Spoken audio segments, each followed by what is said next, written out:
This video is brought to you by Squarespace. From websites and online stores to marketing tools and analytics, Squarespace is the all-in-one platform to build a beautiful online presence and run your business. After weeks and weeks, in fact months of work, I'm now finally ready to tackle a thing that has been racing through my mind, in my dreams, haunting me around every corner of the studio, the retouching of this painting and the missing face. And because success is no foregone conclusion, I've tried as best as possible to set myself up for it. And though you may not be retouching a missing face, there are places where setting up for success makes it much more achievable. And with Squarespace, a successful website is almost a foregone conclusion. You see, Squarespace has done all of the hard work to set you up for success. From creating an archive of beautifully designed mobile-friendly templates, to eliminating the need to understand or write code, and developing a platform that's as simple to edit as drag and drop and clicking to add features whenever you like. Be it a gallery, an e-commerce solution, search engine optimization, online scheduling, and many more. And Squarespace knows that just wanting it doesn't make it so they have robust help features if in case you need them. So head over to squarespace.com for a free trial, and when you're ready to launch, go to squarespace.com/Baumgartner to save 10% off your first purchase of a website or domain. Now, because I do have to retouch a missing face, I'm going to start by picking some low-hanging fruit. This is a technique that I've used throughout my conservation work and throughout my life, and it's one that allows me to notch an easy victory. Because even though it's easy, it's still success, and it begets more success. So if I'm able to retouch the face here well, and feel that it's going well, and that my color matching is on point, and that I like how I'm working, well, then I can feel good about this painting, and I can start to move on to more difficult areas. If this isn't going well, then I know that it's not the right time to do retouching. I'll step away and find something else to do in the studio. I won't try to force my way through it. The no pain, no gain motto doesn't work here or in life. Anybody who tells you that is just misleading you. So by working on this painting and just tackling some of these little losses, I can start to feel my way through this retouching and start to get a sense of the palette that the artist used, how they applied paint, and what the painting is supposed to look like. Because remember, I'm going to have to make a lot of decisions about how much to retouch. I don't want to go too far and retouch every little mark on this painting and make it look flat and new, but I don't want to leave a significant amount of marks and make it look damaged. There's a fine balance between leaving some things like abrasions and cracks and covering them all up. And so working on an area like this allows me to test different approaches and figure out the one that I think is going to work throughout the entire painting. And then I can move on to the rest of the painting. While Kit joked that I had volunteered to do all of the retouching on this painting, she's not totally incorrect. I have included her in just about every step of the process. It's part of her learning some of these more complicated techniques and becoming a better conservator, and also me of not doing some of the stuff I don't want to do. Having an assistant is great because you get to teach them, learn from them, and give them some of the dirty work. Over the many years that Kit has worked here, she has proven to be an invaluable resource in just about every aspect of conservation, and retouching is no exception. She has an incredible sense of color and adept laying down of paint. And you can see here how she's maneuvering through this skinned area with real grace and sensitivity, not glazing in the whole area, but working through just to break up the losses so that it still feels old and authentic without feeling damaged and broken. And this is something that comes with years of experience. At least it took me years of experience. Kit has responded to this incredibly fast, so fast that I'm shocked, in fact. But it's a testament to her skill, the way she learns, and maybe how I've instructed her. No, I think it's all her. Anyhow, she's working through just to break up all of this damage. In an area like this where the entire face has lost its glazes, it's really tempting to want to repaint it. And while reglazing is not a verboten technique in some instances, like this one, we could very easily argue that because all of the glazes have been lost, and because we're using reversible paints, it makes sense that we would reglaze this painting. But if we can avoid that, then we will. Now, if ultimately we do have to do some glazing, we can add it later. But for now, Kit is doing such a good job of breaking up this damage that I don't think we're going to need to. In fact, maybe Kit should just do the whole painting. How about that? And while I'd like to have Kit just do all of the retouching and I can sit back with my feet up scrolling on the internet, that's not how it works. But I'm also really excited to challenge myself with this, to see how the inlay worked, to see if it's a viable solution. I think it's going to work, but I'm not sure, and we're going to find out as I start this retouching. Now, ultimately, the inlay and the image is really only good for the first pass of paint. I'm using paint that's a little bit thinned out, so it's a little bit transparent so that I can see through it, but you can see that once paint goes down, the under image or underpainting, as it were, disappears, and then it's up to me. So this technique isn't a panacea. It's not going to do all of the retouching for me. It's just going to get me onto, let's say, second base, give me a head start so that I don't have to start from scratch. And really, it's the form and the shape and the volume that I'm looking to capture here. I have some images of this painting set up on either side of the easel, and I'm looking at those while I'm doing the retouching to see how the highlights go, to see where the shadows are, just to have another reference. You can see that this image is also a little pixelated. It's not as high resolution as I would have preferred, so I'm working with a couple of other images that are smaller so they appear higher resolution. They're not as, broken up and blurry. And then you can see that I'm kind of inching my way towards the complicated part, starting off with the neck and then the ear and then the cheek. I'm really kind of avoiding the eyes, nose, and mouth because they're going to be really hard. And I want to, again, pick the low-hanging fruit, try to give myself the best advantage. Now, this is going to take several passes. And over the course of this retouching, I'll work a little bit, then I'll step away. Then I'll come back and do a little bit more, then I'll leave it for a day or two. And the retouching of this face took a couple of weeks, not because I wasn't moving through it with speed, but because I needed time. I needed time away to take a more analytical, brutal look at the retouching that I had laid down the day or week before, to look at it without rose-colored glasses and to say, well, that didn't work so well, so let's come back and change that chin or add a highlight here. And it's slow going. There's no easy way about it. You work a little bit, you step back, you come back, you reassess, you work a little bit more, step back, come back, reassess, so on and so forth. And what I'm trying to do is get the forest and the trees correct. And by that I mean I'm trying to get all of the little details, but I'm also trying to get the overall feel. And that's a real hard balance because I don't have the original painting. I have images, but I can't see the original. And trying to capture a feeling, I mean, that's like trying to capture lightning in a bottle. It's almost impossible. So I'm doing the best I can to work on making this face come together, but also to make it fit with this painting. Because copying the original might not be the right answer. It might fall flat. So there's a delicate balance between simply replacing what was lost and making it feel unified.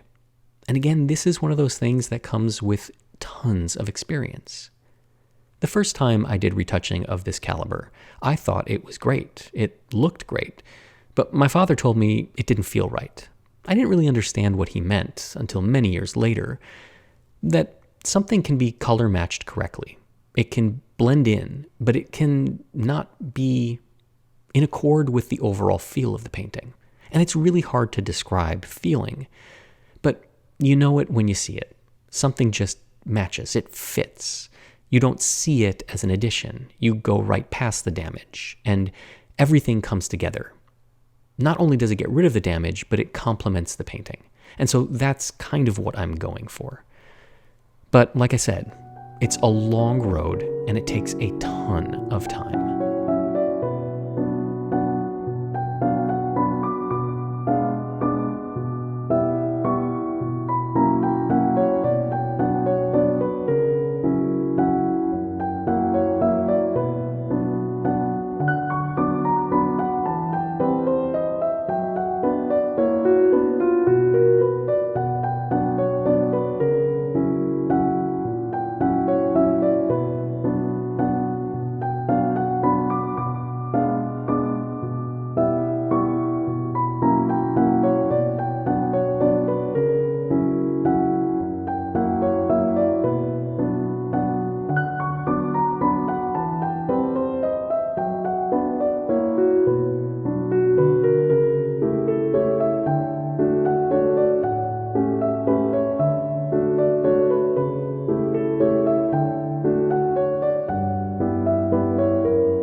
after a lot of passes on the face, more than I documented on video and more than I've included here. What we've seen is just the first few passes.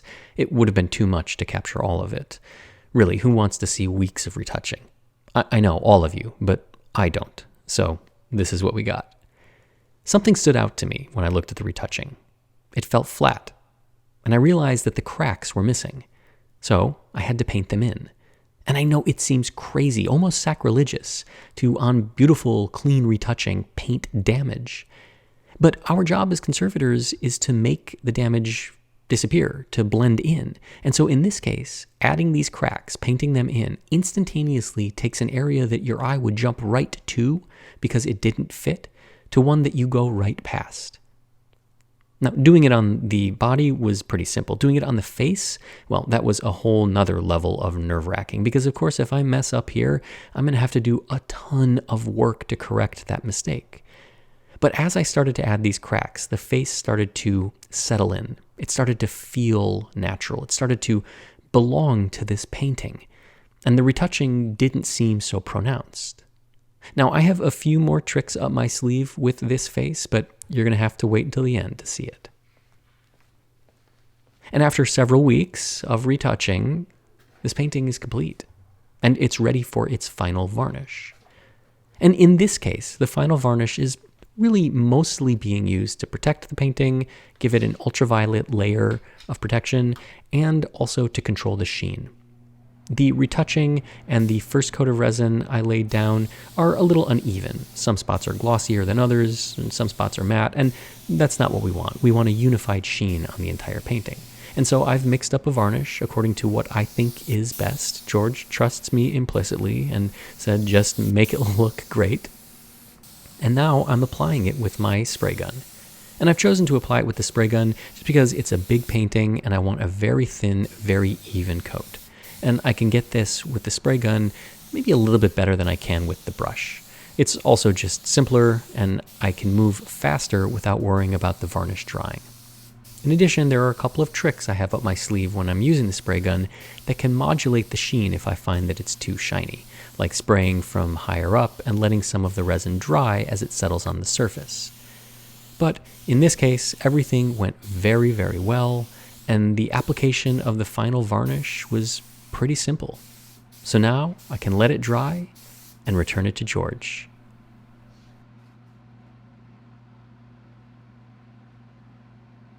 Remind me, George, when you brought this painting in? I think it was August of last year. Yeah, right. So August of fall. We're approaching a year. Almost. We had some delays and setbacks, but suffice to say, this was quite a project to undertake. And I remember asking you in the beginning, what prompted you, what streak of insanity drove you to buy a painting in this condition without the face? And I think you had said something about, what did you say, that there was something in it that needed to be released? There's something that needs to be released that needs to be let go. There's a lot of story in it. There's a lot of history in it, and it's really cool. I wanted to figure out why she was being taken out of the cave or where she was at and which direction she was looking at, and I figured you'd be the person to do it. Yeah. So it was a ton of work, but you knew that, we knew that. We had a couple of assists along the way, and I'll tell you about those in a minute. But I'm presuming you want to see the painting. Oh God, yes. And not the piece of canvas anymore, huh? Not anymore, no. All right. I've been looking forward to this for a while. Well, let's see it.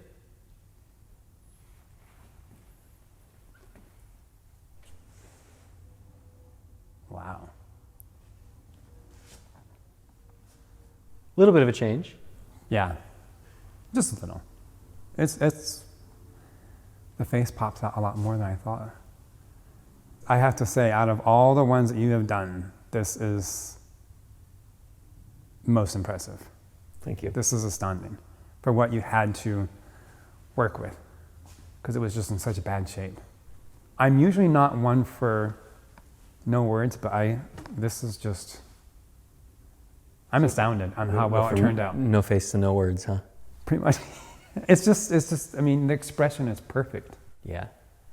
You can see the anguish and the agony in her face, and the faces here on the left where they're trying to struggle to get her from him. Like, honestly, I know there was a lot to do. I just cannot remember how bad. I would love to look at the photo and compare it to that, because it's just... Holy cow. Right, well, so that's what we started with. Yeah. Yeah, there's that big tear there. I remember it went across the whole The whole entire painting thing. was torn in half. This went all the way through. It was really in 4 or 5 pieces. All of this was disintegrated. I mean, it was just, my God. I mean, every bit of it was... Honestly, I don't know what possessed us to say yes to this. I just knew it had to be given another chance. It was just, it wasn't worth someone just disposing of, and it had to be saved. You had a feeling. I thought you were kind of crazy. I've been crazy But on some of my purchases, but yeah, this one definitely not. This was something. How did you figure out what to do with her missing face? Yeah, well, I mean, I think back when we first saw it, we talked about all of the problems that it had and how those were challenges, but kind of rote for us. We've done that many times before, for you too. But the elephant in the room was the missing face. And I think I teased that I had a couple of ideas. Yes, you did, yeah. We were able to reach out to the Hermitage in Russia, who has the original, and they pulled it from storage because it's not on display for me. And they took some photographs of the piece, some medium resolution photographs, and they sent them to me, which was really, really kind of awesome that they were willing to do that. And then we took that and we printed it onto a piece of canvas in archival ink, and then inlaid that canvas into the void. And it took a lot of manipulation on the computer to get the color, to get the shape, because it didn't fit perfectly. It wasn't like a matching puzzle piece. But we wanted to use the original as the basis for starting so that I wouldn't be led astray, so that I had something to work from. So in comparison, this to the original that's in the Hermitage, it's true to the form. It is. This is a copy of the one that's original. So the artist took liberties, and I overlaid the original on top of this one, and slight things are in different perspective. The faces are a little different, but this, as it is now, is a faithful homage to the original that's in the Hermitage. Perfect. That was the goal, is get back to the way it was supposed to be. Right. From its original creation. Right. To be enjoyed for many, many more years to come. Well, not here. I want you to get this thing out. Yes, very much Sick so. of looking at it.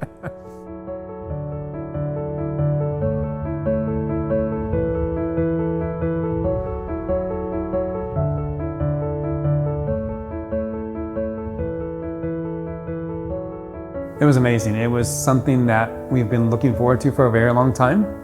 And when the curtain was kind of dropped, it was worth the wait. Definitely worth the wait. Very impressed. Hopefully that after I'm gone, many more people can enjoy it. That was the whole point behind art. It's meant to be shared and seen by others.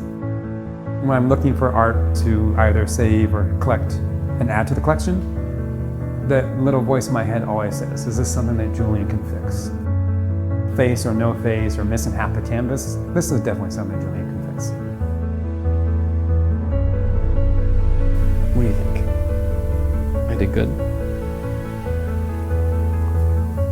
I think she agrees.